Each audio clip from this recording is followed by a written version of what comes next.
Eagles. Eagles.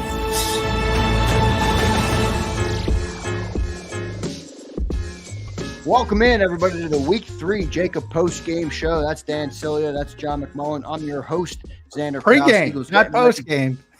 Pre-game show. Sorry about that. Pre-game show here. I'm not ready for the post-game yet. Eagles going down to New Orleans today in the Caesars Superdome to take on the New Orleans Saints, a 1 p.m. Eastern time game. I mentioned that's Dan Sileo, host of the National Football Show from 2 to 6 p.m. Eastern time, a Miami Hurricane legend and a 1987 national champion. And not just a champion, everybody, but a starter on that defensive line. That's John McMullen, host of Birds 365 from 8 to 10 a.m. on the weekdays and the number one Eagles beat reporter in town. Johnny Mack, I'm going to go to you first here. What's the update on the inactives? Looks like Devin White out again, CJ in. What's the latest on the inactive list? Yeah, CJ is the biggest story. Obviously, returning to New Orleans, injured his foot in practice this week. Did not practice on Friday or Thursday. Injured himself in the walkthrough Thursday morning. So, looked it was trending in a positive direction, even though he missed those practices. A veteran player, maybe given a little bit of deference versus a younger player who needs to be out there practicing. So it looks like. He's going to start next to Reed Blankenship. We'll see how he holds up.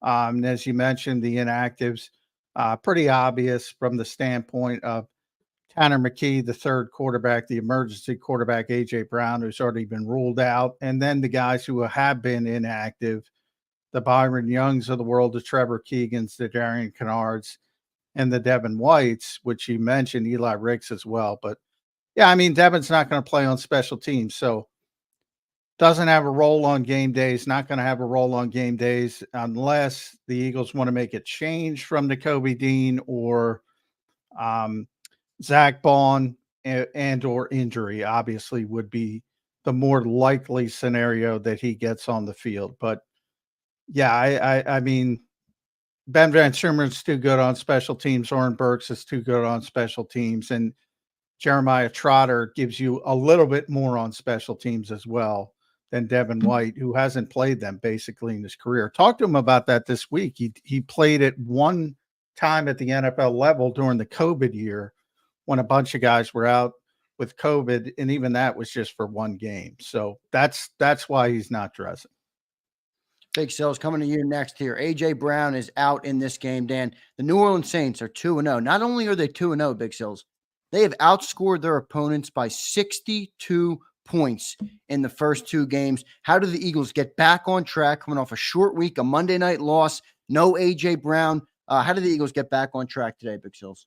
It is a monumental task, especially at that building. John knows when you go in there, I don't know what it is with the Saints, no matter if they're bad, they play in that building with a sense of energy, and that building has energy. But Xander, before I answer that, I want to ask John a question. I mean, if Devin White doesn't have a role on this team, I mean, why is he on? Why is there a roster spot for him?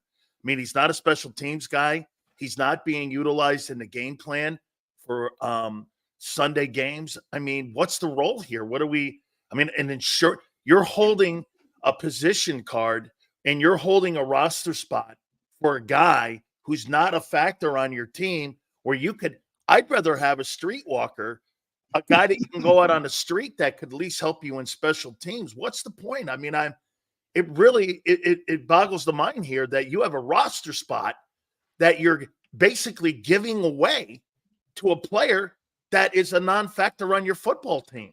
Yes, but you do that every year. I mean, you do it for different reasons. As I mentioned, if you look, he got the majority of the reps, John, during camp. I mean, yeah, but that was, and I tried to tell people, Xander can tell you, I tried to tell people every day on Birds 365. The Eagles wanted Nakobe Dean to earn the job. They wanted to push him a little bit. And by the end of camp, everybody was hyper focused on that first rep every day. And that continued to be Devin White.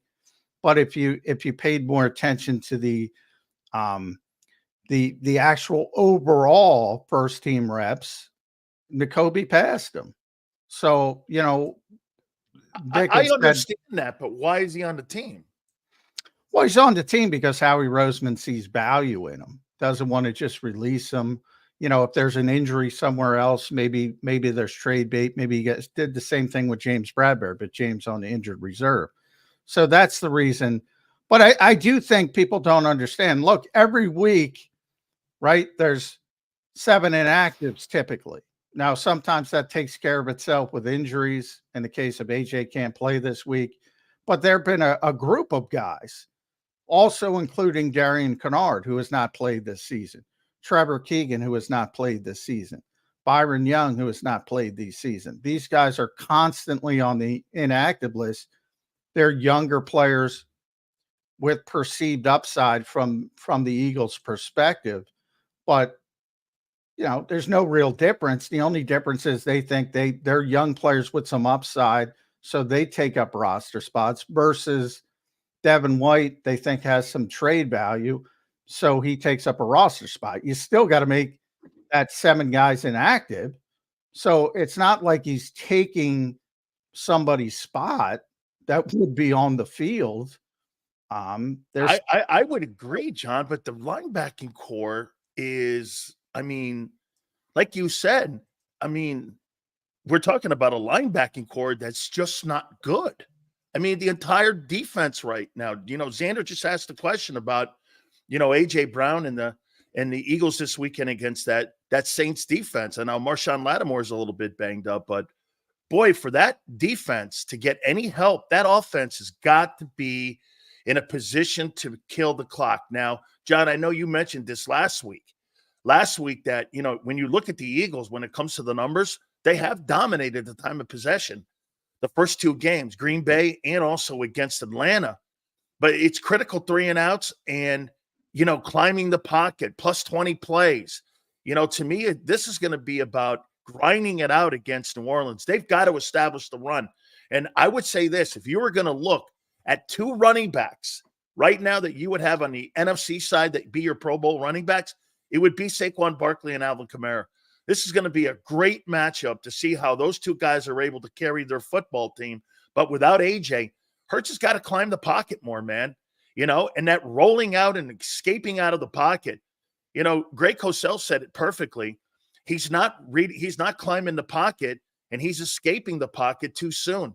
There's guys wide open. I mean, there were guys open. If you go back and watch that 22, I mean, you can see lay down throws, missed opportunities. So again, it can't just be, and I think we've gone back to a point where we're a little bit predictable again. 6 catches for 20 yards or whatever it was to Britton Covey. Do you really think that that's going to frighten Dennis Allen this weekend? Britton Covey's a non-factor, and it can't just be Devontae Smith and everybody else kind of involved in the passing game. They've got to be able to make plays that matter. Those Britton Covey plays, you think they really bugged Raheem Morris? Absolutely not. They kept everything underneath. They knew he wasn't going to get anything from anyone else other than Devontae Smith. And by the way, Jahan Dotson had 25 pass routes. He had 1 catch. I mean, they've got to implement him more in the passing game. John, I can't believe if A.J. Brown is not on that football team, that offense looks as pathetic as it does in the passing game. It's not a prolific passing team without A.J. in there. Now, he's an electric player, but does it fall off the map that much? Well, it has. I mean, they have to prove it. I've been talking about this for well over a year. When they don't have A.J. Brown on the field, they're not the same team. And they got to do a better job of persevering when he's not on the field. If you look 2021 before he got here, they had a good offense, not a great offense. Then they took off in 2022. And obviously people talk about the offense going off the rails last season. I think people forget the offense was pretty good in week 16 and week 17. They just happened. They beat the New York Giants. They lost to the Arizona Cardinals. They were 8th total all year. But yeah, but even late, when people kind of say there's a lot of revisionist history, and when it really came off the rails, there were some bad games, Seattle being the most notable. But when it really came off the rails was when AJ got injured early in week 18. And then obviously in the playoff game, they could do nothing. So they have to do a better job of persevering. Now, the problem last week was he got hurt so late in the week, and it was a long week. So Britton Covey brought this up to me. It was a sort of a mini bye because they opened up in Brazil. So they had extra preparation time. So they're getting ready and they're repping plays, whether it's in meetings or actually out on the practice field, with the game plan with AJ Brown involved. And all of a sudden he gets injured in practice on a Friday, I believe it was. And then, there's only so much you can do as far as reworking the game plan. So the one thing despite what they say, they knew AJ wasn't going to play this week. So they game planned with that in mind. It's got to be better. The game plan's got to be better. Dallas Goedert's got to be more involved. Obviously Devontae's number one. Dallas has got to be much more involved. I'm not sure what to think about Jahan Dotson. I think Adam Peters may have put something over on the Eagles, to be honest. I'm not worried about it necessary. And you say Britton Covey's not valuable. I think he's better than Jahan Dotson, honestly.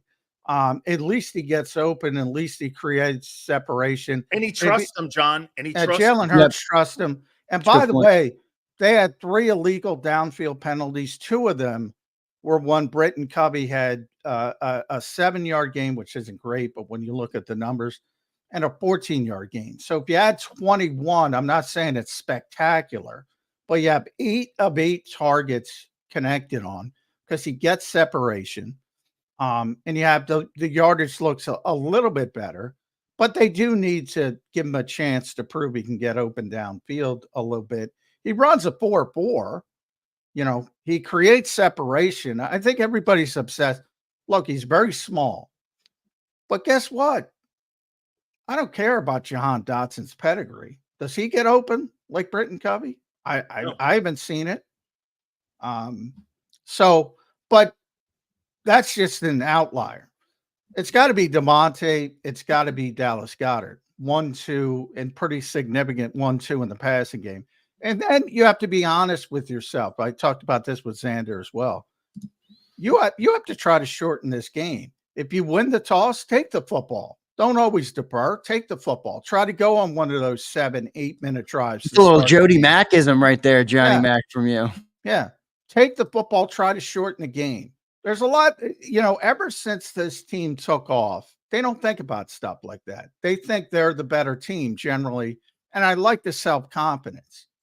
But in this situation with this spot, without AJ Brown, I think you got to be a little bit more honest with yourself and say, we're coming into an environment that's very difficult to play, fast track. You would think New Orleans is going to score some points. Why not try to shorten the game and win it that way? I don't know if the Eagles have that self-awareness, but they should.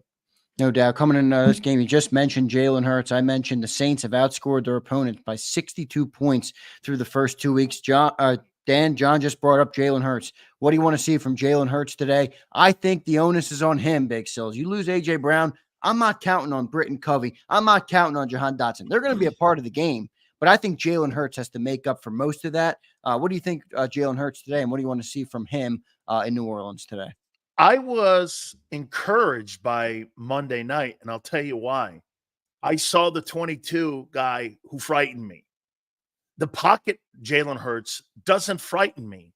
That guy that gets out in the perimeter and runs the ball and has those 13 carries and he gets out, that frightens defensive coordinators.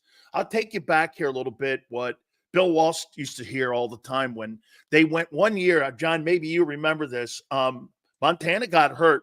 Then Young started, won the MVP that year, and they went back to Montana the following year because Joe got healthy.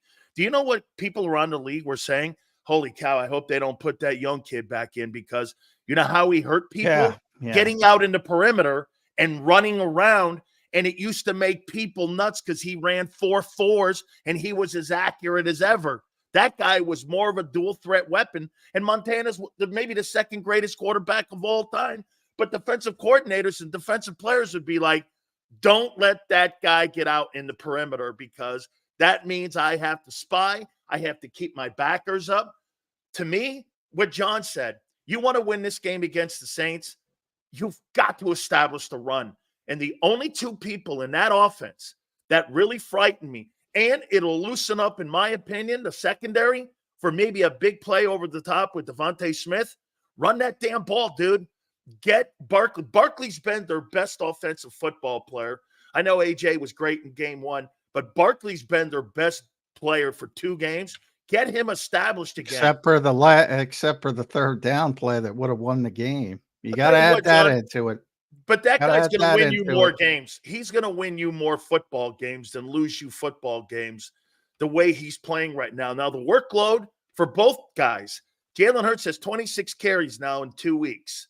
Okay? 26 carries. He's on pace for nearly 300 carries by the end of the year. You don't want to have that. But without AJ in there, with all these weapons, like John and you guys are saying, you got to overcome it. And the quarterback has to be the leader here. You've got to be a guy who's going to spread this ball around. But you know how you spread that ball around? The significant thing in 22 on why he was so good in the passing game was because everyone had the backers up and they feared his running. How many times did we say this? And I say it on my show all the time, John. Man, it's 3rd and 11. He's getting this. 3rd and 11 from the pocket. He's not getting that. But when I saw on Monday, I saw a little bit of that. And you have to account for that. If he plays a little bit like that, and I don't know that's going to be enough against the way New Orleans is playing. Now, to New Orleans real quick, I don't know how good New Orleans is. 14 possessions. So early, yeah. Okay, No, 14 it's possessions. very early. The sample size is so small. I know. Everybody 14 acts like possessions, John. You know. I mean, and one of them's against Carolina. But here's the thing that you got to like about what they've done. They've taken care of business. They haven't played down to their competition. You know, Carolina sucks, right? Well, they killed them. Yeah, I agree with that. But I do think people are, they're averaging 45.5 points a game. I know. Well, I wanna guarantee they don't average 45.5 points a game through the entire season. I'm going to guarantee that. Yeah, they played very well. Yeah. They've scored 16 of their 21 drives this season. Crazy. That's the highest of any team through the first 2 games. And the quarterback's 80% completion percentage. Yeah. You know, those things aren't going to go through the entire season. But the one thing Derek Carr threw 16 passes last week. Completed 11. Too, John. The last time he played against the Eagles at the Link, he averaged 78% completion percentage in that 2 high safety defensive scheme. Yeah, I think it was higher than that, Big. So I think it was 31 to 34 in that game. Well, he's playing in the, and Vic said it was a good offense for him. He's playing in the Shanahan Kubiak offense now. So it's all play action. It's all max protection. It's about running the football to set up the play action. Kamara's making it happen. He's the engine to that thing. Yeah, he's the best player. He's the guy you got to stop. And then Shaheed can get behind anybody. Chris Olave is really good receiver, one of the more underrated receivers. He's the volume guy. They're gonna take some deep shots to Shaheed. So the Eagles would be wise to be aware of that. But that's the thing with Derek Carr. Look, he's not the most consistent guy in the world. So if you know, he starts a little bit early, you know, if you want to make the baseball pitcher comparison, he doesn't have his A-level stuff. You can do some things, but yeah, they've been very impressive. But I'm still not where I'm going to say, oh, it's Derek Carr. I mean, he's very much like a younger Kirk Cousins, a little bit of a volume guy. And that's very good. People know, a streaky guy too, John. Very streaky for sure. Needs protection. Now, the one thing, the Saints' offensive line has been great so far this season. Especially those 2 tackles, John. I mean, but that was a question mark going in, young and old, and they played well in the first 2 weeks. And the center's been the best center in football. Eric McCoy, Lucas Patrick's been tremendous. Did nothing versus that offensive line. Yeah, and Dallas has a very good pass rush, as we know. I know they do. Very good offensive line, and they max protect on top of it. So for those looking for the Eagles, got to get the pass rush. This probably ain't the week to get the pass rush going, just from the mere fact that they're going to max protect. And this is not your typical modern NFL team where you're going to see a bunch of spread offense, 4 receivers, 5 receivers out in every route. It's going to be the exact opposite. It's going to be Olave and Shaheed can get open. So we're going to max protect and get clean pockets and go about it that way. That's sort of how they play. But Alvin Kamara is the key to it all. And he's a little bit what people think Saquon Barkley is, because he's every bit as good as a receiver as he is as a runner. And he's difficult, but he's not. He's also never had 1,000 yards rushing. He's not a volume guy, so they have to get Jamal Williams. He's got like 5,000 reception yards though, because he's a really good. Yeah, he's a really good receiver. Yeah, Jamal Williams has got to get involved too, and I would say the Eagles got to start, because of those touches. The Eagles got to start getting Kenny Gainwell a little bit involved, because they're gonna empty the gas tank way too soon on Saquon Barkley. Yep, absolutely. I agree. You guys just bring up Alvin Kamara. I just want to bring up a point here that I'm concerned about Eagles defensively for the Eagles today. I watched the clip from Emmanuel Acho on FS1, and he talked about setting the edges, right? And the Saints love to use Kamara around those edges. Yeah, wide, yeah. And that's Bryce Shanahan. Yeah, that's Shanahan, right? And Bryce Huff has really struggled in that. Do you think they're going to use some different looks? Maybe get Brandon Graham out there starting more today, just to set that edge to try and take away Kamara on first down? John, I'll go to you first on that.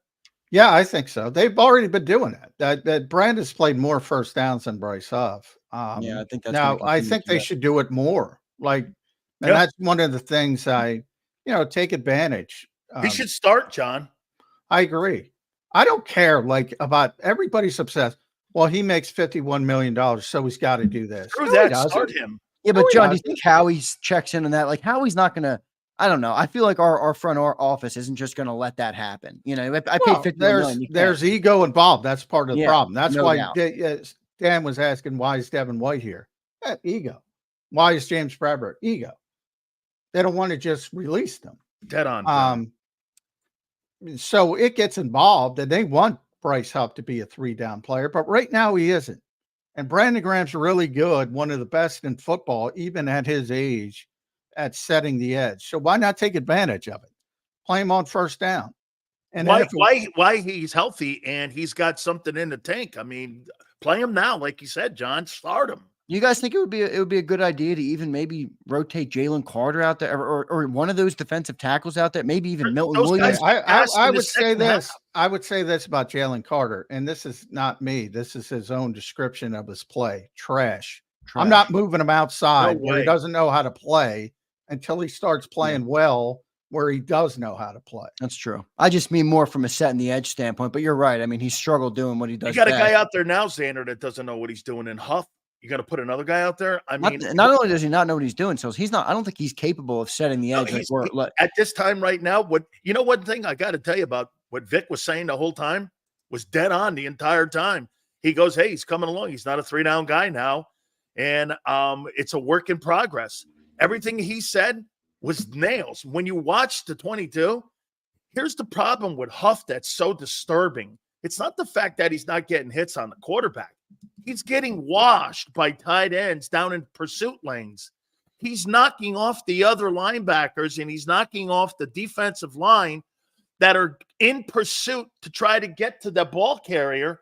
He's knocking them off, which means he's being thrown into pursuit, literally being thrown, and that means your pursuit. How many times did we watch in that Atlanta game, them guys get out there on the edge like that, and no one touched them? This also happened to the Cowboys. One of the things I watched the tape of it last week. Yep. One of the things you do to the Cowboys, you run up Michael Parsons, because you know what? He cannot set the edge. Kamara wasn't touched 6 times in that Cowboy game, because one of the things he struggles with, I'm talking Michael Parsons, is setting the edge. Great pass rusher, can do all the things. But when it comes to physicality, Arizona knocked him on his ass. New Orleans knocked him on his ass. I mean, you have got to have players out there that are stout. That 22 defense had 2 dudes that were playing at a premium. Brandon Graham and Josh Sweat were setting the edge, and you allowed Reddick to run free. And what was the other common denominator to that? You look at the defensive tackle play. You had Javon Hargrave, Linville Joseph, Adama Kinsu, and Fletcher Cox. That is a far cry in talent from where you are right now in experience and in beef. Those dudes all know how to play under their pads. They're all great players. I mean, how many? You look at Sue. Sue's going to go down. Him and Fletcher as maybe the second and third best defensive tackles next to Donald in her era. I mean, you had those two guys, and you asked Sue only to play the run, freed up the pass rush. You don't have that. When I watch this group here, you know what's troubling, John, is that people keep saying to me, don't bring up 23. Okay, well, why are you losing the same way that you did in 23 by getting murdered on the run? Nothing has changed up front. They get murdered on. That's the scheme. But since week 12 of last year, they're giving up. Reuben Frank had the number. They're giving up 148 yards a game. Well, I don't like the scheme. Everybody knows I don't like the scheme, but that's part of the scheme. Now, you know, Vic is more susceptible to adaptation, I would say, than Jonathan Gannon or certainly Sean Desai or Matt Patricia, the disaster. But part of the whole theory of this scheme is to get the extra guy in coverage. But remember, when this scheme was created by Vic, it was at the apex of teams are spreading people out and throwing the football all over the lot. And now all of a sudden you're seeing a sea change. It's too early, but scoring is way down. Teams are taking advantage of these lighter bodies on the field. Teams playing more space today. And if they continue to do that, the defenses are going to have to adjust. The offenses are going to have to adjust to continue to use those bigger bodies, take advantage of those smaller bodies on defense. And if that continues the trend and it becomes a big problem stopping the run, you got to make changes. You got to get bigger bodies on the field. That's simple. I mean, let's be honest. You got 230-pound edge rushers now. You know, back in the old days, they said, you're going to put a 200. I'm just going to run the football down your throat. I'm just going to put big bodies on small bodies. And, you know, as Chip Kelly would say, big people beat up little people in football. So, you know, when you see a lot of people made a big deal out of Bijan Robinson, Chip and Nolan Smith. Yeah, well, in the old days, you'd have 275-pound edge, sort of base left ends. Or LT Dan, out there, 250. Yeah, even the linebackers. And you weren't chipping those guys like that. Part of it is just how light the players are.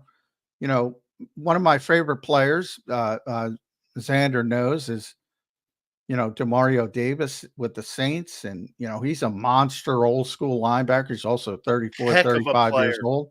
One of my other favorite players is Josh Metellus in Minnesota because he plays everywhere. Now he's a safety, but he plays like you're going to see him today. He's going to play the whole game at linebacker. So what are they going to do? They're playing Houston, I believe. What is Houston? Are they going to try to take advantage of that, or are they not? So that's sort of the give and take of what you're doing. But the Eagles' edge rushers are all lights, with the exception of Josh Sweat and Brandon, who people don't think of, and it's more that old school based defensive end. But when you talk about Bryce Huffs and the Nolan Smiths and even the Jalix Hunt, I've seen a lot of people say, throw Jalix Hunt out there. I got to tell you, worse. You don't want to see Jalix Hunt against Penei Sewell or Lane. You know, luckily he doesn't have to play against Lane Johnson or somebody of that nature, or some of these big tackles. Yeah. Trent Williams. He's a ragdoll. Trent Williams would be number one. Christian Darrisaw, these big physical guys who would just beat people up. Even the guy in Baltimore. I mean, right on. I mean, John, I heard Vic say this, you know, at a press conference. that the majority of the game today on defense is played in space, and that's why you see a lot of these stretch plays. And I'll tell But you if it changes, that's what I'm totally, saying. totally. And John, you know what they're doing to the Eagles? You saw the Packers do it, and you saw Atlanta do it. They're running those stretch plays early to try to tire those two DTs out in the middle of the game, and in the second half, they're gashing them. I mean, you see them running those stretch plays. You know, when you hear Troy Aikman on a Monday night broadcast going like this, the safeties are out of the screen and the corners are almost out of the screen. Well, you see Mel Kiper wants a band cover too. I saw that, by the way, got a lot of play, but those Tampa 2 style defenses are here to stay, man. This is what the league wants. And by the way, that's not an Eagle. Were here doing not an Eagle thing, John. John, that's not an Eagle thing. Yeah, but this is bullshit with Mel Kiper, the Mel Kipers of the world. During the Tony Dungy, and Tony will give, and he get, by the way, this week, and I'm glad he did it, went all the way back to Bud Carson, because that's who he learned it. That's who he learned it That's from. the Steeler defense. Yep. Somebody gave him credit, and then he went further back before him. Yep. Yeah. But from Tony's perspective, like, he's the guy when it comes to cover 2. And everybody was playing cover 2 when Tony got really successful. The whole league, he was Vic Fangio before Vic Fangio. The whole league was copying. Steelers run it. And then all of a sudden, the Peyton Mannings of the world, the Tom Brady's of the world are just gashing it like nobody's business. And then you got to ship. That's what happens. They see it too much. They get adept at handling it, and it goes to a different direction. Then you shifted more into Pete Carroll, Legion of Boom, cover 3. A lot of people copied that. Then it shifted more to Vic Fangio. A lot of people copied that. We're at the point where got to get away from the Vic Fangio style. That's my opinion. We're at the too many people have seen it. However, you also have so many quarterbacks who can't play. Yeah. You don't know what they're looking at. So it gives this false sense of security. Like, you could show up and run what you want to run against Aaron Rodgers. You can show up and run it against Bryce Young or any of these rookie quarterbacks, or even Justin Fields, guys have been around for a little bit, and you look like gangbusters. And all of a sudden, Rodgers, if he's healthy, shows up and picks it apart.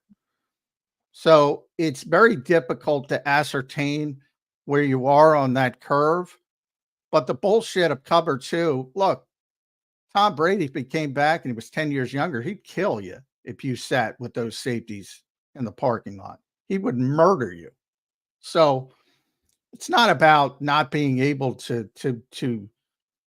it's not being able to get people up to the status of quarterback as say a Tom, which is very difficult. I'm not saying it's easy, but too many of these young quarterbacks, they don't know what the hell they're doing out there. They're playing college-like offenses.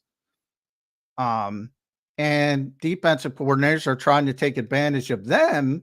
And again, it can look good for week 1 and week 2 and week 3 and week 4. And then all of a sudden you hit a quarterback who knows what he's doing, and you're in deep, you know what. Well, the more I listen to you two break down this game, the more I think. I asked, how do you slow down this offense? I don't know if you're going to. This looks like it might be a shootout today. And if you got to outscore them, Xander. That's what you have to do. And are we equipped to do that, John and Dan, without A.J. Brown? I mean, you know, we just broke down. They can't win a shootout. They can't win a shootout without A.J. Until John, I see doesn't it. this look like it's going to be one? Because how is this defense, based on everything you guys just broke down, and then you look at the New Orleans Saints scheme? I mean, Derek Carr completed 11 passes last week, for crying out loud. If we can't set the edge and Alvin Kamara runs all over us, this is going to be light work for that Saints offense. It looks like it's going to be a shootout to me. Dan will know this, but, you know, one of the things is, you know, I got a feel, and this is just a hunch and, you know, my feeling. I got a feeling the Saints aren't going to play well today. So it's just a feeling. I'm not down there, obviously. I'm not covering the Saints. I haven't been at practice. I haven't been at New Orleans practice every day, but I know what's going on, and everybody's telling them how great they are. Yeah. After 2 games. And, you know, the human nature, coaches always talk, and I'm sure Dan's heard it before. It's not only how you handle adversity, it's how you handle success. And if you start buying everybody telling you how great you are, and you show up, you're probably going to have not your A game. So I think that's the path to Eagles victory is the Saints don't have their A game. The Eagles have to play well. The Eagles have to shorten the game, but they're not winning a shootout.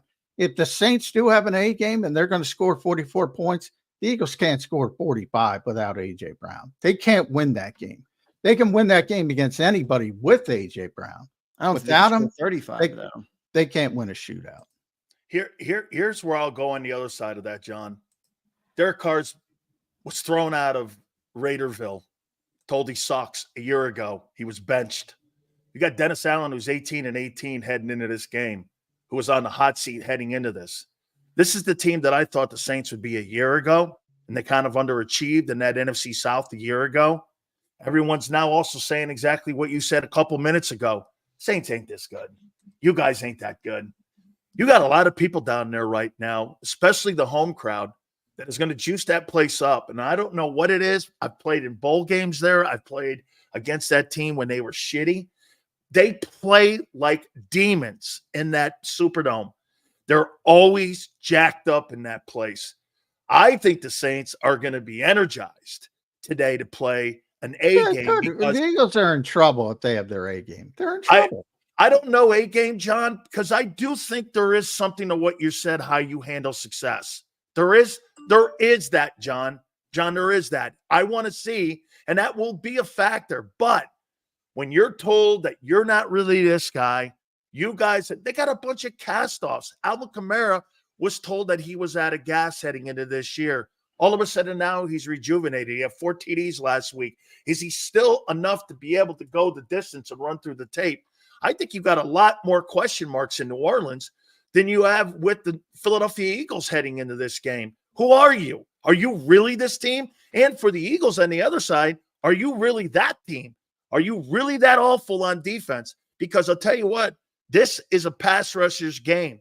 They've got to get to that. They're not guy getting a pass rush. I'm telling you they right got now, to knock him off his point. Rush. John, if they don't move him around in that pocket, this guy's going to pick them apart for 400 yards. If the first 2 games are any indication, and Vic even mentioned it, I mean, they're going to max protect. Oof. And if they max protect, then it comes down to, how long Slay and CJ's going to play, and Quinyon Mitchell and everybody else is going to be able to handle things in the secondary, because there's going to be some time to throw the football, but there's not going to be a lot of receivers out in theory. And they don't want to throw the football. Typically in his career, you mentioned Derek Carr's career with the Raiders. Very Kirk Cousins-like, high volume guy, as I call them. 4,000 yards, 4,000 yards, 4,100 yards, 4,800 yards. Very high volume guy. Empty calorie. That has been the exact opposite this year. He's thrown it 39 times in 2 games. They're playing Clint Kubiak as their offensive coordinator, who is the son of Gary Kubiak, who is the right-hand man of Mike Shanahan. They are playing the old school, as you mentioned, stretch run, play action, max protection, old school play action football. And it's not a good matchup versus our defense. That's what it sounds like. Well, it's not a good matchup for the pass rush. And unfortunately, the NFL, I don't know why it works out this way, but it seems like you could not, for a team struggling with the pass rush, this is the worst team to play.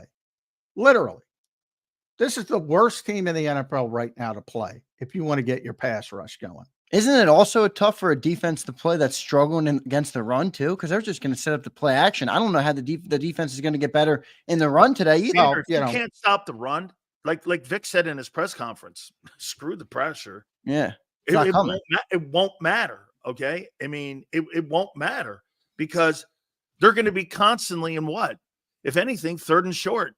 Where are you going to get pass rush coming from? 3rd and short. Yeah, they're not. You're constantly anything. 3rd and short. When you're 3rd and short, and the Eagles are some of the worst stats right now on 1st and 2nd down. You know why? You're giving up 6.9 yards per rush per clip. Do you understand? I'm not threatened by you on third down defense. I'm not. The only thing the Eagle defense is doing well right now is playing red zone defense, because let's not. Well, they have been very good on third downs. But when they again, get to third downs. But you're right. I mean, you're giving up 6.5, almost 7 yards when a they carry. get to third downs, yeah. But they're third in the NFL. That they've done two things well. Third in the NFL on third downs, fifth in the NFL in red zone. That's all they've done well on defense. Everything else looks like a disaster, which tells you what Big's good at. He's good at, game day play calling. That's his sort of his reputation. He can get you off the field. Where Sean Desai, Matt Patricia could not. That has turned out to be true. Everything else, though, has been a disaster. Total defense, run defense, pass defense, points per game. Tackling has been awful. And if you can't stop the run and you're terrible defending the pass and you can't tackle, I don't know what's left. Hey, what John, are you? You brought something great up about going back to Gary Kubiak, because if you think about Gary Kubiak and what he did in the final years of John Elway's career, Elway was the older guy. They had Terrell Davis. They ran the stretch play. I mean, that goes back. That football team was based off running the ball and limited pass. Yes, John wasn't the passer late that won those 2 Super Bowls. It was a run-oriented football. Davis, yeah. John Elway was I always say John Elway was a great quarterback when he was losing Super Bowls. Yeah. He was actually a below average quarterback when he was winning Super Bowls. Yeah, it was all Terrell Davis. You remember the Denver offense, they had a run there where no matter who they got, where they got him, they had a good running back. Alex Gibbs was the offensive line coach. They had runners that would get 1,000 yards, late round picks, undrafted free agents. Always ran the football well. That's what they're doing. That's what they're doing with Kyle Kubiak. That's what the Saints are doing. A little bit of modern football mixed in. You can't totally ignore it. You see that in San Francisco a little bit too with Kyle, because they could put anybody back there. It really does go. They back got a kid right Alex now who's undrafted who looks great. Yep. With and Christian McCaffrey and Kyle. If you think about. Kyle was with Kevin Stefanski, and they used it because Kevin Stefanski was the offensive coordinator in Minnesota right after Gary Kubiak, who was the offensive coordinator there, retired. So he's running the Kubiak offense as well in Cleveland. There's so many Shanahan Kubiak coaches in this league. Sean McVay traces back to Mike Shanahan. So there's little tweaks.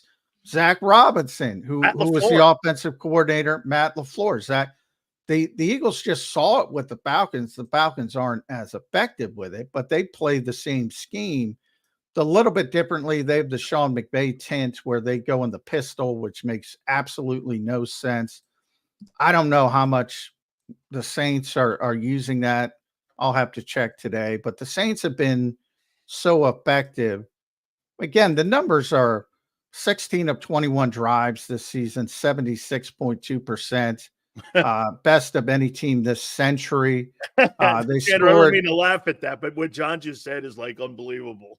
Yeah, they scored on the first 15 drives of the season. That's the longest streak since 1978. They've scored 44 points in 3 consecutive games, which isn't that big, but that's the longest streak in NFL history. Yeah, they're good offensively. No, that's going to be look, I think the other key here, and let's do this quick because we got to get to our commercial break. Before we come back, we'll get your guys' predictions and your final keys to the game. But I think the turnover battle today, this Saints defense has already generated 5 turnovers. They got 4 interceptions and a fumble recovery.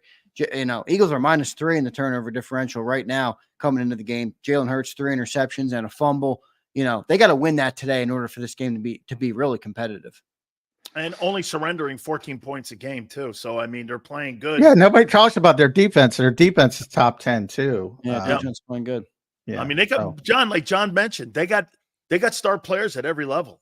Yeah, I mean, D-line, linebackers, secondary. Now I don't know what the health issue is with Marshawn Lattimore, but I mean, one thing that we saw in that game against Atlanta, You know why there wasn't one completion of a +20 play? Look at the safeties that they had last week. They had Justin Simmons and Jesse Bates. Yep. Bates closed the door on the game. Yep. You got another guy back there, Marshawn Lattimore, who has been a star player for the last 7-8 years. I mean, he is a good player. Now, health, I know that he came back to practice, I believe, on Wednesday. So yeah, he's going to play. I don't know how he's healthy playing. And by the way, too, let me say this, John, to you about Gardner Johnson. Here's my problem with Gardner Johnson. Great hit on that one play. He also was roasted for that 46-yard TD pass. And after that, Vic never went back to blitzing again on that. So, I mean, he's still the guy he was in 22, and he's hit or miss. You know, he's not going to have a good fit, but he's a turnover guy. Yeah. You know what I mean? I mean, he's hit a or miss. playmaker. Yeah, he's a playmaker, but he's not going to be consistent from play to play. And he's got to, you know, it's funny you mentioned that hit. So he's capable. You know, he had a big hit when he lacerated his kidney and back in 2022. But he's not a consistent tackler either. And that's got to improve. But, you know, defensively, I mean, you can run down the list. Carter's got to play better. Davis has got to play better. Huff's got to play better. Gardner Johnson's got to play better. Nakobe Dean's got to play better. Zach Bond had one great game, one terrible game. Reed's been their most consistent player, I would argue. Everybody, with the exception of Reed Blankenship, Brandon Graham, and I would say Josh Sweat has got to play. How about Quinion? Quinion's been solid for rookie. Yeah, you know, but that's baked into it. I'm not upset. I'm not upset at his play at all. But there are, you saw it at the end of the game, he made some mistakes. But I'm fine with that. I've said that from day one. Xander will tell you. I'll live with the startup costs with Quinion Mitchell. Yep. I have no problem. All the other dudes got to step up before I start talking about Quinion. Hey, John, do you have any indication yet, John, what they're going to do with Isaiah Rodgers? I mean, how much action and how much is Cooper DeJean going to play in this? Because, you know, there's still that talk about dropping Mitchell over in the slot and dropping him in the nickel or keeping him out on the numbers. Again, you're getting some bodies back here. Have you heard anything? No, I mean, I'll text some guys during the break, but I'm not down there. So I probably know by now, but I'm not down there. So, you know, Cooper, I do know that they moved Cooper to backup slot during the week. And he had been playing first team dime as well. They want to try to get him on the field, try to lower the learning curve. But it's going to be interesting this week because, you know, part of the murkiness was already decided because CJ's going to play. So I assume they're going to stick with Avonte Maddox in the slot and Quinion Mitchell will be outside. And there's a lot of Isaiah Rodgers fans. That's the way I think it's going to go. And, you know, until Cooper DeJean is ready, I think it's going to be Avonte Maddox. We'll see what ends up happening here. Just 30 minutes away or so from kickoff. Let's get to our commercial break. When we come back, I'll get Dan Sileo's keys to victory. I'll get John McMullen's keys to victory, and we will give our final predictions. Before I hit the break, I do want to thank our 3 super chatters. I will read them off real quick. Nick Marchetti. White is a good blitzer. He should be playing snaps. Nick, I love you, brother. I do not think that's going to be happening. It ain't happening, dude. Look. You guys talked yourself into something with Devin White. It ain't happening. John got a lot of shit. Does he ever, John, does he ever play it down with the Eagles? That depends on injury. If Nakobe and Zach don't get injured, I don't think he's going to be out there. Forget playing it down. Is he ever going to dress a game, Big Sills? That's my question. Since 2019, Carr versus Vic D scheme is 5-1. Carr's averaging 27 points. Last time Vic won versus Carr was week 17 of 2019. He won by a score. It'll be a tough matchup today. Abe, good stats there, brother. Thank you for that research, and thank you for your support and super chat. Trucker Beans checks in. Stop the run and make Carr beat us. Trucker Beans, I hear you. It sounds simple in the super chat, my man, but I don't know how we're going to stop that run today unless those defensive guys play better. We got to get to our commercial break. When we come back, final predictions and the keys to victory coming up next here on the JAKIB Pregame Show. He's blocked well and tries to cut through the middle. Oh! Your gut says Miami is going to win, and you should take the over. Your gut also said your NFT selfies would only go up in value. They didn't. But your head is on Sports Grid and knows the QB is in concussion protocol. The backup has a 45 QBR against the zone coverage. The New York D has the most sacks in the league. So yeah, trust your head. It's smarter to be on Sports Grid.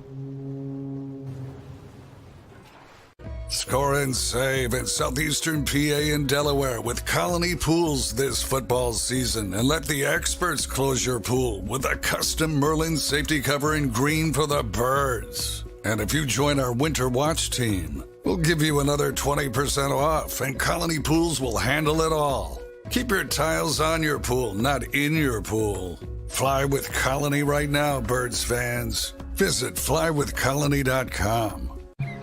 I get scared sometimes. Of a lot of things. Joining in. Decisions. The dark. The dark.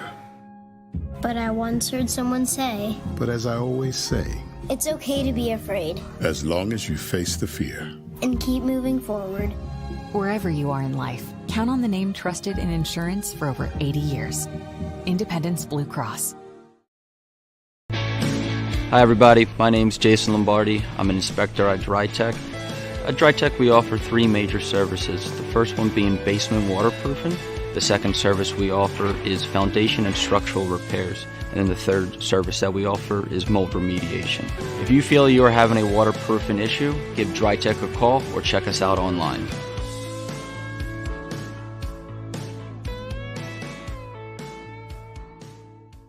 Heading down the shore, have a ball once more.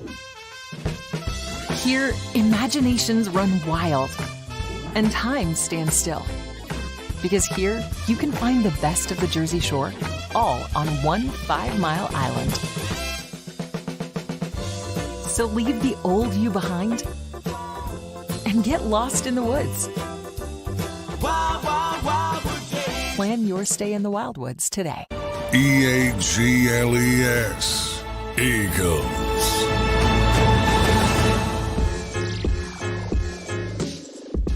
Welcome back in, everybody, to the JAKIB Pregame Show. Eagles around 20-plus minutes from kickoff right now, taking on the New Orleans Saints at the Caesars Superdome. I will tell you, we talk about how tough that stadium is to play. There's a lot of Eagle green down there on Bourbon Street last night, boys. Maybe Eagles Nation can mitigate some of that at the game today. There's a lot of Eagle fans down there. Sills, you had Angelo Cataldi on last week. He said he was going down with a train or a truck or a car full of people. So a lot of Eagle Nation down there. Maybe they'll make a difference in this game tonight. One of the best traveling fan bases of the best. all I think time. the best. Yep. I mean, even in Brazil, I mean, it's Yeah. insane how great that fan base travels. Yep, unbelievable. Probably the best in the NFL, I'd say, in terms of a traveling fan base. A couple other good ones. Green Bay's good. A couple other Green good Bay's ones. good. but, Pittsburgh's good. Buffalo. Pittsburgh's very great. good. Pittsburgh's a great Buffalo. football city. It really is. I would say it's between Eagles and Green Bay. Yeah. That's number Yep. one. Yep. Versus Steeler number Nation two. travels pretty decent. Steelers Yep. are very good. Yeah, Pittsburgh is a great football town. They do have a good city as well. For The Cowboys got fans, but I don't think they travel. They're Phony just- fans. It's like a phony Rolex, John. yeah, Exactly. it is. It's a phony show. Yeah. So they don't travel. They just manifest in each city. Yeah, a couple minutes left here on the show, boys. I want to go to each of you. I want your keys to victory. You can give me your top 2 or 3 how the Eagles win this game. Sills, I'm going to start with you. Keep it quick. We only got 6 minutes to go, and we got to get our predictions at the end. Big Sills, your keys to victory today for the Philadelphia Eagles. Real quick, I want to give an RIP to Mercury Morris, who was a friend of mine. We shared the Orange Bowl with the Dolphins, and I watched that Monday night game when he beat Dan Marino. He was there with the alumni. We watched it that night. We had a chance to be friends because of Coach Shula, with all those guys. And Mercury Morris was one of the great players during those 70s teams that won 3 AFC titles and 2 Super Bowls in a row. So RIP to Mercury Morris. The keys of the game, in my opinion, I'm going to go back to a line from 1920. Stop the run the ball. Nothing's changed. In today's NFL, especially when you're limited in the passing game on a deep threat, A.J. Brown, his yak yards, his intimidation, the way he plays and crosses that secondary, him not being there, I'm telling you, they're not really going to be threatened, I think, the Saints when it comes to the other receivers that are going to be on the Eagles. So I personally think you're going to have to get Saquon Barkley going, like John said, stress the seam and stress the hash marks. Got to get Goddard going, in my opinion. If that doesn't happen, I think New Orleans is going to be juiced up, and I think New Orleans is going to win this football game if they can't get those components going. Great stuff, Big Sills. Johnny Mac, I'm going to go to you. Your keys for an Eagles victory today. Yeah, I'm going to say shorten the game, number one. Got to manage it a little bit better. You can't play the hubris game and say, hey, we're the Philadelphia Eagles. We don't care about the other team. We're worried about themselves. You got, when you're up against it, you got to manage the game a little bit better. I want to shorten it. They've proven they could go on these long drives, both in Green Bay. They've done it in the past a lot in years previous. They had a long drive against Atlanta as well that should have sealed the game after CJ had the big hit on 4th down. So they've proven they can do it, and they need to do it in this game and shorten the game. That's number one to me. Number two is, they gotta stop the run, and they gotta make things difficult for Derek Carr on 3rd down because, and that I look at Jalen Carter, I look at Jordan Davis, I look at Nakobe Dean, I look at Zach Bond right up the middle. Those guys need to play better. In the case of Bond, he played well week 1, but not week 2. Everybody else has not been good. They need to start playing like they're Georgia Bulldogs going for the national championship in the Superdome. Those 3 specifically. So got to make things difficult on Derek Carr. Very small path to victory, and Nick Sirianni's got to figure that out. For my keys to victory, I'm going to go offense for the Eagles first. I think Jalen Hurts needs to step up, have an elite game today, make up for the loss of A.J. Brown. This Saints offense, guys, 91 points in 2 games. That is tied for 4th in NFL history. You got to hope they regress just a little bit. I think the offense is going to need to score a lot of points today, and I'm putting the number one, I'm putting it on Jalen Hurts. I'm putting it on number 1. He's got to step up and have a big game today. And then on defense, set the edges. If Alvin beats you up the middle, we can point to Jalen Carter and Jordan Davis. They got to plug it up. But if you don't set the edges, it's going to be a long night, and they're going to run around you all day out there. So those are my 2 keys for the Eagles to get the win today. Big Sills, your score prediction as we wrap up Week 3 edition of the JAKIB Pregame Show. I'm a prove it guy until otherwise proven. Okay, 34-24 New Orleans Saints. Ooh, we got the same scores as me. That's very close to my score. Yeah, I think we all have very similar. That was my score on the show this week. Wow. I was 34-23. Yeah, so we're all, Saints, I believe. Yeah, we're all right in that range. I think the Saints are going to come back a little bit, but not a lot. Yep. And I think the Eagles, I should also mention special teams, big special teams play. You might need to steal some points that way. Could be a return, could be a block, could be something on muff punt, something. Make something happen on special teams. Steal some points. I'm going to be the contrarian. You guys go Saints. You guys pick the same score. I'm not under oath when I give these scores on the Friday edition of Birds 360 Yes, you are. and the National Football Show. Maybe Jalen Hurts rises up today. I still get yelled at under oath because I was under oath 4 years ago when I said. And by the way, that take might Jalen Hurts wasn't Kyler Murray. Yeah, and that, let's let it play out. But 31-28, give me the Philadelphia Eagles today to get back on track in Week 3. I'll take a lot, Birds. Appreciate everybody in the chat today for watching the JAKIB Pregame Show. Big Sills, great stuff today, my man. We'll talk to you on the postgame show. Johnny Mac, great show today. Appreciate everybody in the chat. One last final super chat before we get out of here. Hurts has to elevate the team. Can't rely on AJ. Nick, I'd agree with that, brother, and that's why that was my number 1 key. So our final predictions. Yeah, I'm trying to be realistic.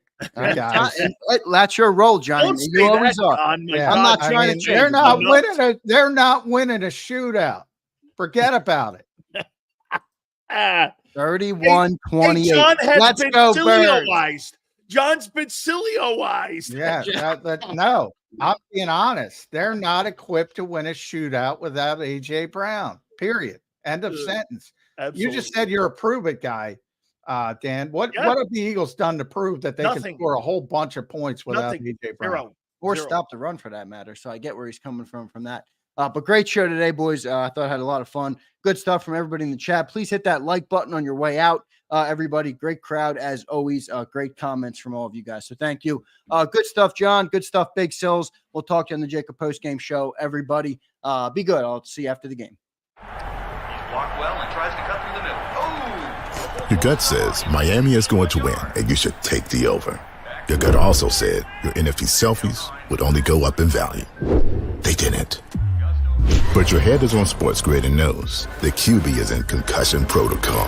The backup has a 45 QBR against the zone coverage. The New York D has the most sacks in the league. So yeah, trust your head. It's smarter to be on Sports Grid.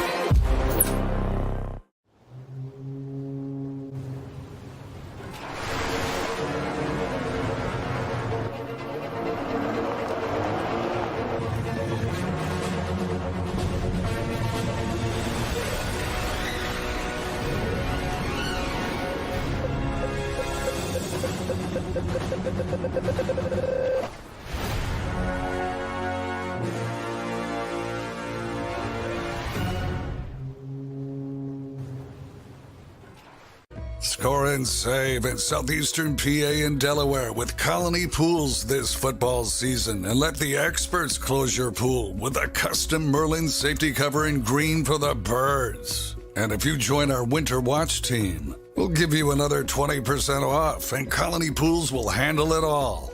Keep your tiles on your pool, not in your pool. Fly with Colony right now, Birds fans. Visit flywithcolony.com. I get scared sometimes. Of a lot of things. Joining in, Decisions, the dark. the dark. But I once heard someone say, But as I always say, it's okay to be afraid as long as you face the fear. and keep moving forward.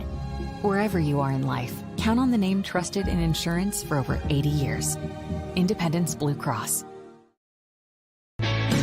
Hi everybody, my name's Jason Lombardi. I'm an inspector at DryTech. At DryTech we offer three major services, the first one being basement waterproofing. The second service we offer is foundation and structural repairs. And then the third service that we offer is mold remediation. If you feel you are having a waterproofing issue, give DryTech a call or check us out online.